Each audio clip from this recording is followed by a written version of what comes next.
Bismillahirrahmanirrahim. Assalamualaikum warahmatullahi wabarakatuh. Alhamdulillah alladzi alafa baina qulubina fa asbahna bi ni'matihi ikhwana. Ashhadu an la ilaha illallah wahdahu la syarika lah wa ashhadu anna Muhammadan abduhu wa rasuluh. Allahumma salli wa sallim wa barik ala nabiyyina Muhammadin sallallahu alaihi wa ala alihi wa ashabihi wa man tabi'ahum bi ihsanin ila yaumiddin, amma ba'du. Qala Allah ta'ala fil Qur'anil Karim, a'udzu billahi minasy syaithanir rajim. Bismillahirrahmanirrahim. Wa min ayatihi an khalaqa lakum min anfusikum azwaja litaskunu ilaiha wa ja'ala bainakum mawaddatan wa rahmah. Inna fi dzalika la ayatin liqaumin yatafakkarun. Shadaqallahul azim. Yang sama-sama kita hormati para panitia, ustadz, ustazah yang telah berjibaku mempersiapkan segala sesuatu untuk terlaksananya pertemuan dan agenda kita di pagi hari ini. Dan kita melihat nih persiapan luar biasa, ingin memberikan yang terbaik kepada calon pengantin pria maupun wanita. Ini persiapan bukan persiapan ajaran dorong, ini persiapan akad nikah. Panggung sudah ada kita, ya. Yang sama-sama kita hormati para ustadz dan ustazah. Masya Allah, kalau lihat dari depan walaupun pada pakai masker nih, wajah-wajah terlihat ada rona merah di pipinya, Masya Allah. Nah, Nabi Muhammad tuh diceritakan oleh Abu Sa'id Al-Khudri. Itu kata Abu Sa'id, kan Nabi sallallahu alaihi wasallam asyadda haya'i minal udhara'i fi khadriha. Rasul itu orangnya sangat pemalu, bahkan lebih pemalu dibandingkan dengan gadis yang sedang dipingit. Ya, pernah mendengar istilah pingit, Zah? Mana ya? Ini dulu budaya, ada satu budaya sebelum menikah itu para gadis itu dipingit, nggak boleh kemana-mana, dalam rumah aja, betul-betul ya mempersiapkan diri sebelum menikah. Nah, biasanya gadis-gadis yang dipingit ini sensitif, ya. Sedikit saja dibecandai itu merah wajahnya. Nah, kata Abu Sa'id Al-Khudri itu Nabi Muhammad jauh lebih pemalu dibandingkan dengan gadis yang sedang dipingit. Fa idza ra'a syai'an yakrahuhu arafnahu fi wajhi. Kalau Rasul melihat sesuatu yang tidak disukainya, maka kami bisa melihat dari rona wajahnya. Nah, rona wajah yang terlihat oleh anak dari depan ini, rona wajah penuh bahagia, insyaallah, menatap masa depan yang cerah, insyaallah, menatap masa depan yang indah, insyaallah. Karena seorang mukmin itu harus memiliki rasa optimis di dalam dirinya, sebagaimana Rasul membangun keoptimisan kepada sahabat dalam situasi genting pada saat itu, pada saat menggali khandak, parit ya, yang akan melindungi kota Madinah. Musim sedang paceklik, kondisi sedang terjepit, tapi Rasul membangun sebuah keoptimisan yang luar biasa, bahwa suatu saat nanti kita akan menguasai ya, Romawi, Persia, ya kan, dan dunia ini. Itu dalam kondisi terjepit, dalam kondisi sulit, dalam kondisi paceklik, tapi Rasul membangun keoptimisan. Dan itu yang Anda lihat nih, di wajah para ustaz-ustazah di pagi hari ini. ada sebuah keoptimisan, keyakinan, wah di masa yang akan datang kita akan diberikan kebahagiaan oleh Allah. Nah, orang yang beriman itu sebelum nanti di surga, di akhirat, itu Allah sudah bahagiakan. Di dunia ini sudah Allah kasih busyra, berita bahagia, berita gembira. Surga itu sudah Allah berikan bagi orang yang beriman. Di mana? Di dunia. Karena ketika Allah bercerita tentang surga di dalam Al-Quran, itu gambarannya Allah memberikan sebuah gambaran tentang kebahagiaan-kebahagiaan yang juga ada di dunia ini. Tapi kebahagiaan di surga itu di akhirat nanti itu nggak ada tandingannya, tidak ada batasnya. Tapi gambaran kebahagiaan itu telah Allah perlihatkan. Ya, di dunia ini Allah Subhanahu wa taala beri. Termasuk di antara kebahagiaan itu ada pada pernikahan saja. Ya. Kebahagiaan itu ada pada yang namanya an-nikah.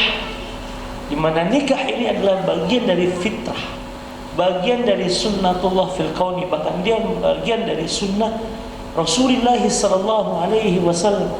An-nikahu sunnati, faman raghiba an sunnati falaysa minni. Nikah itu adalah sunnahku, kata Rasul. Barang siapa yang tidak suka dengan sunnahku, maka dia tidak termasuk di antara umatku. Jadi salah satu kebahagiaan yang Allah berikan kepada hamba-hambanya di dunia ini adalah lewat pernikahan. Karenanya ayat yang tadi dibacakan oleh Ustaz Jeffrey dan anak ulang lagi tadi di muqaddimah, wa min ayatihi, dan di antara tanda-tanda apa nih? Wa min ayatihi, hi ini kembalinya kepada siapa Ustaz Faiz? Ada dhamir di situ ya kan? Ada kata ganti, wa min ayatihi, hi ini kembali ke siapa? Dan di antara tanda-tanda, di antara tanda-tanda apa? Di antara tanda-tanda adanya Allah. Makanya ketika ada yang membuat statement, mana ayat di dalam Al-Quran yang menunjukkan bahwa Allah itu ada? Allah nggak perlu menunjukkan, menyebutkan secara spesifik bahwa dia ada. Tapi Allah cukup menyebutkan wa min ayatihi, dan di antara tanda-tanda adanya Allah Azza wa Jalla, adanya kekuasaan Allah, adanya keagungan Allah, kesempurnaan Allah Azza wa Jalla. Ayat. Apalagi membuat kita ragu adanya Allah. Ya kan ada nih beberapa waktu ini, ya kan satu statement dikeluarkan oleh seorang yang kemudian disebut dengan kiai, mempertanyakan ada tidak di dalam Al-Quran ayat yang menunjukkan bahwa Allah itu ada. Nih ayatnya, wa min ayatihi, dan di antara tanda-tanda adanya Allah, adanya kekuasaan Allah, adanya keagungan Allah, adanya kesempurnaan Allah Azza wa Jalla. Ya kan? Nggak perlu lagi dipertanyakan gitu tentang adanya Allah Subhanahu wa taala. Al-Quran sudah jelas kalam Allah Azza wa Jalla. Ya kan? Kalamnya ada, apalagi zatnya.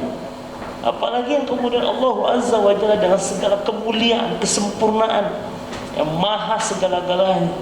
Dan dikatakan wa min ayatihi, dan di antara tanda-tanda adanya Allah Azza wa Jalla. Di sini para ulama tafsir mengatakan min ayatihi adala ala azamatihi wa kamali qudratihi. Di antara tanda-tanda yang menunjukkan kekuasaan Allah, keagungan Allah, kesempurnaan Allah, an khalaqalakum min anfusikum, bahwa Allah telah menciptakan untuk kalian. Ini menunjukkan bahwasanya Allah gak mungkin menciptakan kita tanpa ada pasangan. Pasti setiap manusia, karena kondisi ini Allah tujukan kepada kita manusia. Jin juga demikian. An khalaqalakum min anfusikum azwaja, di mana Allah telah menciptakan, berarti Allah telah ada bagi kita min anfusikum min sanfikum wa jinsikum, dari kalangan kalian, dari jenis kalian, berarti dari kalangan manusia, bukan dari kalangan jin. Ustaz ya, ada yang mau nikah dengan kalangan jin di sini? Apalagi dari hewan? Bukan, dari kalangan manusia. Imbadi'an azwaja, pasangan. Artinya Allah telah menjamin di dalam Al-Quran bahwa Allah Subhanahu wa Ta'ala telah menciptakan untuk kita pasangan hidup kita. Bagian daripada ketetapan Allah Azza wa Jalla di alam semesta ini bahwa Allah telah menciptakan untuk kita apa? Azwaj, pasangan hidup kita. Jadi nggak usah khawatir ustaz dan ustazah tentang siapa yang menjadi pasangan kita, karena Allah sudah menciptakan. Dan Allah telah menyebutkan an khalaqa, bahwa Allah telah menciptakan lakum, untuk kalian. Ya? Apa yang membuat kita khawatir? Aduh, kenapa nih sampai sekarang belum nampak tanda-tanda jodoh? Apa memang Allah tidak menciptakan untuk jodohku? Enggak, Allah sudah bilang. Ini keyakinan kita, an khalaqalakum, Allah telah menciptakan untuk kalian. Sudah ada, jodoh itu sudah ada. Cuma hanya berbicara tentang waktu saja. Ya, hanya bercerita tentang waktu saja. Sabar sebentar. Yang penting kalian bertakwa kepadaku, kata Allah. Wa may yattaqillaha yaj'al lahu makhraja wa yarzuqhu min haitsu la yahtasib. Tugas kalian satu, takwa kalian. Taat denganku. Tenang, aku akan sampaikan kalian, aku akan pertemukan kalian. Karenanya urusan pertemuan itu adalah urusan Allah SWT.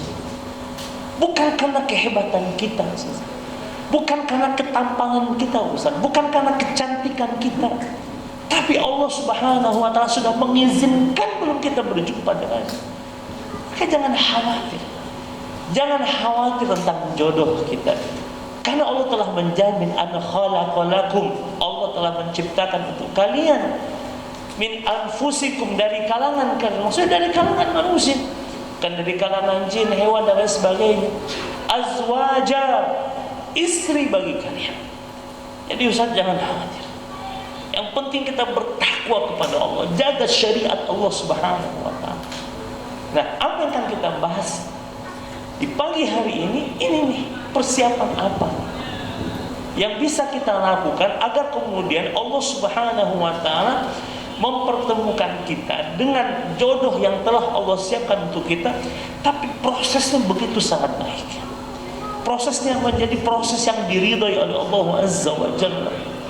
Kita jaga ketakwaan, Allah yang akan mengurusi segala sesuatunya. Mungkin kita tidak pernah menyangka ternyata jodoh kita adalah seseorang yang barangkali kita tidak mengenalnya selama ini. Kita nggak pernah berjumpa dengannya selama ini. Kita tidak pernah membayangkannya selama ini. Asam di gunung, garam di laut. Ya kan? Coba bayangkan. Asam di gunung, garam di laut. Itu tuh sesuatu yang begitu sangat berjauhan. Tapi karena takdir Allah, itu mudah saja Allah mempertemukan antara asam dengan garam di mana? Di kuali. Menjadi bumbu masakan. Takdir Allah tuh begitu tuh. Nih, lihat Ustaz. Nih, lihat. Ini airnya dari mana? Mana? Batu sangkar, Subang. Coba lihat nih takdir kita dengan rezeki kita. Lihat nih air jauh dari batu sangkar nih. Kalau udah takdirnya menjadi rezeki kita, coba lihat Ustaz. Ini air asalnya dari batu sangkar Sumatera Barat. Kita nggak pernah melihat mata airnya, ya kan? Kita nggak pernah tahu pabriknya di mana, ya kan? Tapi kalau takdir diantar terus, ya kan? Begitu juga dengan jodoh, kita nggak tahu siapa dia, bagaimana, ya kan? Kalau udah jodoh, mudah saja Allah mempertemukan. Tahu-tahu datang ke rumah gitu kan, Masya Allah, Ustazah lagi ngajar di MKRes gitu kan, Ustazah lagi recording tuh di kamar, ya kan? Tahu-tahu datang tuh suaminya ke rumah, Pak, saya ingin melamar anak bapak nih gitu kan, Masya Allah. Nggak, ya Ustazah, ternyata selama ini calonnya Masya Allah gitu kan, yang ternyata waduh bidadari, yang kita nggak tahu. Yang penting kata Allah, bertakwa kan, jaga diri kalian. Itu kan, wa may yattaqillah, barang siapa yang bertakwa. Takwa itu apa? Menjaga diri, menjaga diri dari hal-hal yang dilarang oleh Allah Azza wa Jalla, melaksanakan perintah Allah. Nah, kalau sudah jaga diri kalian, tenang. Ya, wa may yattaqillah yaj'al lahu makhraja. Allah buat jalan keluar yang tidak disangka-sangka. Pernah satu ketika ada seorang akhwat datang saja. Dia bilang, "Ustaz, oh jodoh susah amat ya," gitu kan. Dicari. Jodoh itu bukan dicari, Bu, tapi dibeli. Beli di mana, Ustaz? Jodoh susah amat dicari. Kok dicari susah? Jodoh itu dibeli. Belinya sama siapa? Allah. Iya. Kita kan sedang bertransaksi dengan Allah. Ya kan? Kalau dicari nggak akan dapat. Tapi kalau dibeli tuh Allah punya tuh stoknya banyak gitu. Gimana cara membelinya, Ustaz? Nah, ini berapa yang bisa ibu infakkan di jalan Allah gitu kan? Ibu mau jodohnya jodoh yang ganteng atau yang biasa-biasa aja? Yang ganteng dong, Ustaz. Yang soleh dong biasa-biasa, yang soleh dong, Ustaz. Nah, itu tergantung infaknya ibu gitu kan. Masya Allah. Kalau dia berinfak dengan infak terbaiknya, Ustaz, dia berinfak dengan infak terbaiknya. Ketika itu sedang ada pembangunan masjid, sedang melelang lantai mobil. Ya kan? Kalau dia beli 4 kali 4 meter, tahu setelah itu ada 4 laki-laki yang datang melamar dia. Masya Allah. Makanya jangan dicari. Jodoh itu dibeli. Belinya sama siapa? Allah. Ya. Di tangan Allah semua keputusan, di tangan Allah segala urusan, di tangan Allah semua jalan keluar. Jadi kalau kita libatkan Allah dalam setiap urusan kita, bagi Allah mudah. Mempertemukan siapa yang dikehendakinya, memisahkan siapa yang dikehendaki. Karena ya, libatkan Allah dalam setiap proses. Karena memang Allah sudah bilang, "Wa min ayatihi an khalaqalakum min anfusikum azwaja." Allah udah sebut, cuma kita ingin menjemputnya dengan cara yang terbaik. Lihat kisah cintanya Rasul dengan Khadijah, itu indah sekali. Kalau kita baca tuh riwayat yang menceritakan bagaimana kisah Bunda Khadijah dengan Rasulullah, itu mengalahkan kisah cintanya Romeo dan Juliet. Ya kan? Itu mengalahkan kisah cintanya Laila Majnun. Ya, indah sekali. Allah tuh menjaga proses Nabi Muhammad dengan Bunda Khadijah dengan sedemikian rupa, di mana dalam masa itu barangkali belum ada tuh, kan syariat ta'aruf, syariat apa segala macam gitu kan. Tapi proses pernikahan Rasul dengan Bunda Khadijah itu sangat indah sekali. Terus lihat, wa ja'ala bainakum wa min ayatihi an khalaqalakum min anfusikum azwaja litaskunu ilaiha, agar kalian cenderung kepadanya. Ada kecenderungan hati, dan yang membuat hati kita ini cenderung ini Allah. Wa ja'ala bainakum mawaddata wa rahmah, dan Allah yang menjadikan di antara kalian adanya mawaddah, adanya rahmah. Jadi bukan karena pandangan mata kita, nih kayaknya keren nih ikhwan nih, kayaknya nih cantik nih akhwat nih. Bukan pandangan kita yang membuat kita mawaddah dan rahmah, tapi Allah yang menjadikan hati kita mawaddah dan rahmah. Mawaddah itu apa sih? Ustazah. Ada ustazah mawaddah ya? Hadir ustazah mawaddah juga? Masya Allah. Ada ustazah mawaddah juga. Azizah mawaddah. Masya Allah. Masya Allah. Masya Allah. Emang Allah juga yang buat. Allah juga menciptakan ustazah mawaddah. Wa ja'ala bainakum, jadi yang menjadikan adanya mawaddah. Mawaddah ini hubbur rajul imra'atah. Rasa cinta seorang kepada pasangannya itu Allah yang menjadikan. Bukan pandangan mata kita. Kayaknya nih cantik, kayaknya nih tampan, kayaknya nih Yang menanamkan mawaddah, cinta itu ke dalam diri seorang hamba itu Allah Azza wa Jalla. Ya kan? Jangan kedepankan cinta kita dulu dibandingkan dengan ketetapan Allah dalam hidup kita. Karena ada orang kan dia nggak mau nikah, saya nggak cinta, saya nggak kenal dengan dia. Apa harus menunggu cinta dulu untuk kemudian menikah? Nah, karena menanamkan rasa cinta itu Allah. Betapa banyak orang berkasih sayang sebelum menikah, setelah menikah hilang tuh kasih sayang. Karena Allah yang mencabut kasih sayang itu dalam hati. Tapi kalau yang kita harapkan adalah keridhaan Allah Azza wa Jalla, mungkin kita belum mengenalnya dengan baik, tapi mudah saja Allah menanamkan rasa cinta kepada pasangan hidup kita. Yang penting tadi bertakwa kalian kepada Allah, sehingga Allah akan jadikan di antara kalian mawaddah warahmah. Rahmah ini apa? Syafaqah, adanya rasa kasih sayang. Tidak ingin pasangan kita hidup itu terkena musibah, terkena sesuatu yang buruk. Itu rahmah, ada kasih sayang dalam diri kita. Kita ingin yang terbaik bagi pasangan hidup kita. Kita ingin yang terbaik buat suami atau istri kita. Itu rahmah. Di mawaddah rasa cinta, rahmah itu rasa kasih sayang. Kita tidak ingin terjadi sesuatu yang buruk menimpa pasangan hidup kita. Dan yang menanamkan rasa itu di dalam diri kita adalah Allah. Jadi jangan main-main dengan perasaan ya saya. Sebelum menikah jangan main-main dengan perasaan. Baru kemudian kita bermain dengan perasaan setelah menikah. Karena kalau kita sudah bermain dengan perasaan sebelum menikah, setelah menikah Allah cabut, selesai. Banyak hari ini pasangan hidup demikian.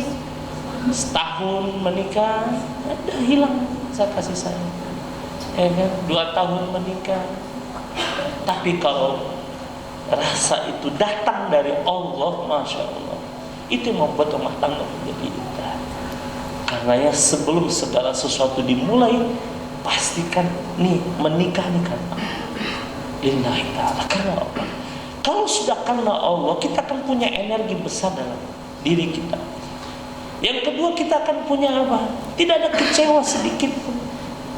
Karena kita menikahnya dengan manusia. Kalau dengan manusia kita menikah, artinya kita menikah dengan kelebihan dan kekurangan yang ada pada dirinya. Ini harus menjadi mindset dalam diri kita, Ustaz. Karena nanti kalau kita tidak siapkan ini, kita nggak siap menerima kekurangan. Kita hanya siap menerima kelebihan. Kita menikahnya dengan manusia, bukan dengan malaikat, ya kan? Kalau menikah dengan manusia, pada diri manusia ada kelebihan, ada kekurangan, dan kita menikah dengan kelebihan dan kekurangan. Terhadap kelebihannya kita bersyukur, terhadap kekurangannya disabari sambil diperbaiki. Begitu kan? Bukan berarti melihat kekurangan, ternyata dugaan saya selama ini salah terhadap dirimu. Sudah cukup sampai di sini saja, gitu kan? Karenanya mawaddah warahmah itu tidak ujuk-ujuk datang. Qabiltu nikah, aku terima nikahnya dengan mahar yang telah disebutkan. Apakah langsung hadir mawaddah dan rahmah? Enggak. Mawaddah dan rahmah itu perlu diperjuangkan. Karena itulah Allah Subhanahu wa taala katakan walladzina jahadu fina lanahdiyannahum subulana. Jadi adanya kebahagiaan dalam rumah tangga itu sesuatu yang harus diperjuangkan. Tidak ujuk-ujuk datang. Mana katanya ada mawaddah, katanya ada rahmah, tapi belum berbuat apa-apa, nggak akan muncul itu. Yang namanya mawaddah rahmah itu hadir ketika kita memperjuangkannya. Ketika kita betul-betul berusaha untuk menerima kelebihan dan kekurangan pasangan hidup kita. Jadi ini harus ada dalam pikiran kita bahwa kita menikah dengan manusia, bukan menikah dengan malaikat yang tidak ada celahnya. Kita menikah dengan manusia, dan manusia itu punya kelebihan dan kekurangan sebagaimana diri kita juga punya kelebihan dan kekurangan. Pasangan hidup kita juga punya kelebihan dan kekurangan. Artinya kalau kita menikah dengannya, maka kita juga menikah dengan kelebihan dan kekurangannya. Itu harus kita miliki supaya kita tidak kecewa. Dan kalau orang menikah karena Allah, maka dia tidak akan pernah kecewa. Suami lihat istri, ini ladang amal saya. Istri melihat suami, ini ladang amal saya. Kelebihannya alhamdulillah, kekurangannya sabar. Sabar Ustaz. Dulu Ana nggak paham, ada seorang syekh di Mesir, Ana masih kuliah saat itu. Lalu tiba-tiba dia berpesan begini, memegang pundak dan mengatakan, ya akhi, ya bani, wahai anak, isbir ala zaujatika 20 sana falqaj. Bersabarlah engkau terhadap istrimu 20 tahun saja, kata syekh ini, maka bagimu surga. Atas kekurangan yang dimiliki pasangan hidup kita, lalu kita bersabar di atasnya, itu peluang surga saja. Itu peluang surga Ustaz. Jadi kita bayangkan istri kita, suami kita itu begitu tuh. Dia manusia sama dengan kita manusia gitu kan. Dia bukan malaikat yang tidak ada celah. Ya, karenanya sekali lagi yang mendatangkan, yang menanamkan rasa cinta itu, kasih sayang itu adalah Allah. Tugas kita cuma tadi bertakwa, jaga diri, itu aja deh. Allah jadikan wa ja'ala bainakum mawaddah wa rahmah.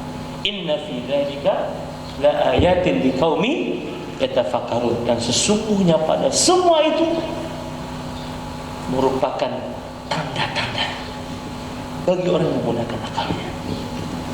Ustaz, apa yang membuat, yang menghalangi para ustaz terutama tidak menyegerakan menikah? Rasa takut, khawatir, gimana nih ngidupin anak orang nih. Kasih makan batu apa gitu. Sades Nedi aja udah berapa tahun nih Sades? 13 tahun, Masya Allah. Ya kan? Dulu Ustaz Desnedi ketika menikah udah punya rumah belum? Kuliah pas saat nikah atau setelah nikah? S2 waktu itu? Masih Belum nikah ya kan? Sekarang udah berapa orang anak? Ada kekhawatiran. Ini menikah nih belum punya modal nih. Siapa yang menjamin Ustaz ini kepada Ustaz terutama? Apa yang membuat para Ustaz gitu kan kemudian berat sekali kekhawatiran? Kan ada Ustaz, kapan nih mau nikah? Nanti ya Ustaz, nunggu usia 27. Kenapa harus di usia 27? Gitu kan? Ya nunggu mapan. Siapa yang menjamin mapan di usia 27? Di saat Allah menjamin menikahlah kalian, kucukupkan, kan begitu. Iya saudara tadi, benar. Anak dulu menikah 2 bulan setelah beraktivitas di IPS. Nggak punya apa-apa, nggak ada apa-apa. Ya, emang dari nol kata orang pertama. Tapi keyakinan itu membuat kita punya asa. Bukan nekat, tapi keyakinan kepada Allah. Bismillahirrahmanirrahim. La haula wala quwwata illa billah. Itu. Dan insya Allah para sesasa, Allah tidak akan pernah menyanyiakan, dan Allah tidak akan pernah membiarkan hamba-hambanya dalam keadaan yang tidak terurus. Allah dah jamin, semuanya Allah jamin, semuanya Allah siapkan bagi kita yang yakin kepada. Karena modal keimanan ini menjadi modal penting dalam semua urusan dalam kehidupan kita, termasuk pernikahan. Di pernikahan ini berbicara tentang iman kita kepada Allah Azza wa Jalla. Pernikahan ini bercerita tentang ketawakalan kita kepada Allah. Ya, pernikahan ini bercerita tentang apa? Ya, sejauh mana ya kita benar-benar meyakini bahwa Allah telah menyiapkan untuk diri kita. Al-khalaqalakum, Allah udah ciptakan bagi kita. Jadi jangan pernah khawatir Ustaz. Ini umur udah sekian kok belum ada juga. Emang belum waktunya. Dan gak usah dicari, tapi dibeli tadi kan. Belinya sama siapa? Belinya sama Allah. Ya kan? Beli dengan ketakwaan, beli dengan kesalehan, beli dengan infak terbaik, sedekah terbaik, kesabaran terbaik. Insya Allah, Allah sebagaimana disebutkan oleh Allah dalam sebuah ayat, innahu mayattaqi wa yasbir fa innallaha la yudhi'u ajral muhsinin. Barang siapa yang bertakwa dan bersabar, Allah tidak akan sia-siakan. Yakin dan bismillah, tawakkaltu 'ala Allah, la haula wala quwata illa billah. Ini menjadi modal utama bagi kita untuk melangkah ke jenjang pernikahan insyaallah. Aku lupa hadza wa astaghfirullah li wa lakum. Subhanakallahumma bihamdika asyhadu an la ilaha illa anta astaghfiruka wa atubu ilaik. Assalamualaikum warahmatullahi wabarakatuh.